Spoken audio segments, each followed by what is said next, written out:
দেখো, এটা কিন্তু আমার মেয়ে করেছে, পালক ড্রয়িং।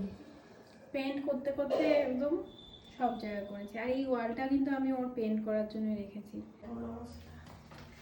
পায়ে হাতে সব জায়গায় আটকেছে। নিজে নিজে পরিষ্কার করছে। কেমন লাগলো রং দিয়ে খেলে? ভালো। দেখো এখন নিজের পা নিজেই মুছছে ওয়াইপস দিয়ে। আমি একটু ধুইয়ে দিলাম ভালো করে, এখন ও ওয়াইপস দিয়ে ভালো করে পরিষ্কার করছে। হ্যাঁ, ওকে আমি ঘরবাড়ি গুছাতে ভীষণ ভালোবাসি, গুছিয়ে রাখার চেষ্টা করি যতটা বাচ্চা হওয়ার পর করা সম্ভব সব কিছু করে। কিন্তু ওকে আমি কোনো সময় ঘর একদম নোংরা করো না, ধরো না, এগুলো বলি না। আর ওকে ওর মতন করতে দিই, কিন্তু বলি বিছানা চাদর বা অন্য কোনো জায়গায় লাগিও না, নিজের চোখে মুখে দিও না, এইটুকু জায়গার মধ্যে তুমি করো, আমি পরিষ্কার করে দেবো। তো ও কিন্তু সেভাবে করে।